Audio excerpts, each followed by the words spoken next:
Subscribe कीजिए defence squad channel को और बेल आइकन को दबाइए लेटेस्ट डिफेंस वीडियोस सबसे पहले देखने के लिए। हेलो डिफेंस लवर्स, स्वागत है आपका डिफेंस की आंसर इसके फ्रेश एपिसोड में। आज के एपिसोड में हम आपको इंडियन एयरफोर्स के एक ऐसे सीक्रेट ऑपरेशन के बारे में बताने जा रहे हैं जिसका खुलासा अभी हाल ही में एक मीडिया इंटरव्यू के दौरान इंडियन एयरफोर्स के former vice chief air marshal retired Pranav Kumar Barbora ने किया है। तो चलिए जानते हैं वो ऑपरेशन क्या था। So without wasting any time, let's begin.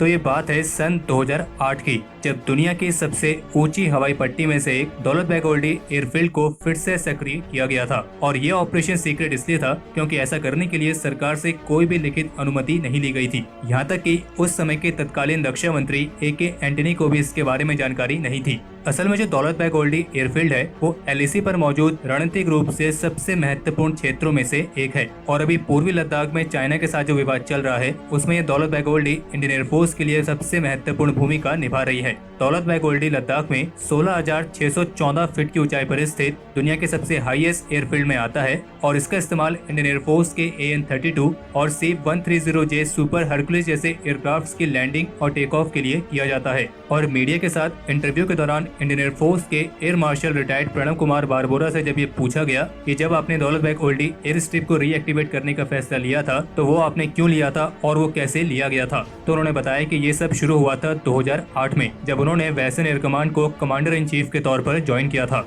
और उस समय उनके अंडर में करीब 60 एयरफोर्स स्टेशन थे। और उस समय वेस्टर्न एयर कमांड के कमांडर इन चीफ की भूमिका संभालने के बाद जब उन्होंने और उनकी टीम ने इस बात को एनालाइज किया कि इंडियन एयरफोर्स किस तरीके से एलएसी और दौलत बेग ओल्डी के पास मौजूद इंडियन आर्मी और अन्य पैरामिलिट्री पर्सनल्स के लिए अपने लॉजिस्टिक सपोर्ट को मैक्सिमाइज कर सकती है। और उस समय उनकी योजना में दौलत बेग ओल्डी के अलावा लद्दाख के अन्य क्षेत्रों पर भी एडवांस लैंडिंग ग्राउंड्स की योजना शामिल थी, जैसे कि थोइस, चुसूल और फूचे। लेकिन उन्होंने इन सब में दौलत बेग ओल्डी को कई सारे कारणों के चलते चुना था। सबसे पहला कारण तो यही था कि ये दुनिया का सबसे हाईएस्ट लैंडिंग ग्राउंड था और एक काराकोरम पास से केवल कुछ ही किलोमीटर की दूरी पर स्थित था। और जो ये दौलत बेग ओल्डी एयर स्ट्रिप है इसे 1962 में चाइना पर नजर रखने के साथ साथ ग्लेशियर की तरफ से पाकिस्तान से किसी भी तरह की घुसपैठ पर रोक लगाने के लिए भी बनाया गया था। लेकिन फिर 1965 में इस दौलत बेग ओल्डी लैंडिंग ग्राउंड को छोड़ दिया गया था। हालांकि तब भी इंडियन एयरफोर्स ने अपने हेलीकॉप्टर्स के जरिए ड्रॉप मटेरियल्स को वहाँ पे भेजना जारी रखा था। हालांकि ऐसा करना हेलीकॉप्टर्स के सेफ्टी मार्जिन से परे था। और 1965 में इस लैंडिंग ग्राउंड को इसलिए छोड़ा गया था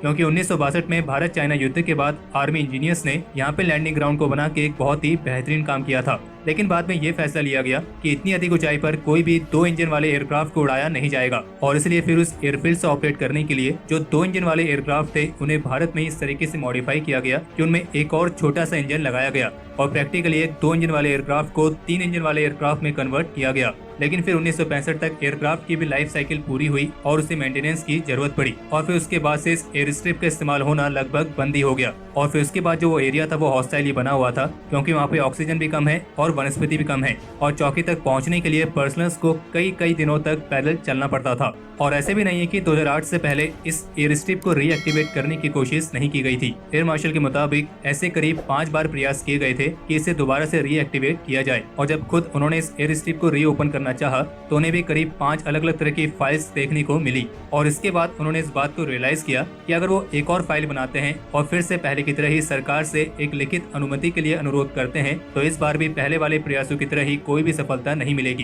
क्योंकि पहले जो फाइल्स अनुमति के लिए सरकार को भेजी गई थी उन्हें भी बिना कोई कारण बताए रिजेक्ट कर दिया गया था। और तब जाके उन्होंने फैसला लिया कि वे इस दौलत बेग ओल्डी को फिर से रीएक्टिवेट करेंगे और वो भी सरकार की बिना किसी लिखित अनुमति के, क्योंकि अगर वे अनुमति के लिए सरकार के पास जाते तो हमेशा की तरह सरकार उन्हें बिना कोई कारण बताए मना कर देती। और इसलिए इसके बदले उन्होंने आर्मी में अपने काउंटर पार्ट्स के साथ इस फैसले के रिगार्डिंग बात की और कुछ इंडियन आर्मी और कुछ सिलेक्टेड एयरफोर्स ऑफिसर्स के साथ मिलकर इस एयर स्ट्रिप की कंडीशन को जानने और इसे फिर से रीएक्टिवेट करने की तैयारी शुरू की। और फिर जब इस एयर स्ट्रिप के बनने के बाद इससे उड़ान भरने का समय आया यानी कि 31 मई 2008, तब उन्होंने चीफ ऑफ एयर स्टाफ और आर्मी चीफ से इसके बारे में बात की और फिर उनसे एक वर्बल परमिशन प्राप्त की और इसके बारे में उन्होंने vice chief of air staff से भी बात की थी। बस उस समय के तत्कालीन रक्षा मंत्री ए.के. एंटनी को इसके बारे में इस मिशन के पूरा होने के बाद ही मालूम पड़ा था। और फिर इतने सालों बाद इस एयर स्ट्रिप को रीएक्टिवेट करके इस पे सबसे पहली लैंडिंग AN-32 एयरक्राफ्ट की कराई गई थी। और इस एयरक्राफ्ट में 5 लोग सवार थे थे तो एयरफोर्स पायलट, एक नेविगेटर, एक गनर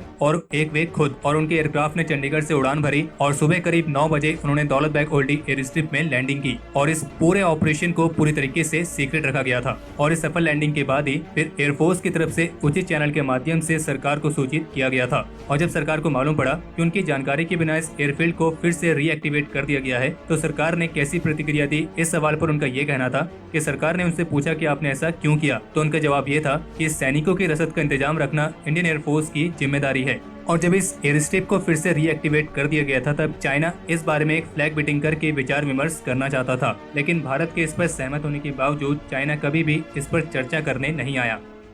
तो हमारे आज के इस एपिसोड के लिए इतना ही। अगर इस वीडियो को लेकर आपका कोई सुझाव या सजेशंस हो तो उसे कमेंट सेक्शन में शेयर जरूर करें और अगर आपको ये वीडियो पसंद आई हो तो इस वीडियो को लाइक करें और अपने फ्रेंड्स के साथ शेयर करें। और अगर आपने अभी तक चैनल को सब्सक्राइब नहीं किया है तो चैनल को सब्सक्राइब करना ना भूलें।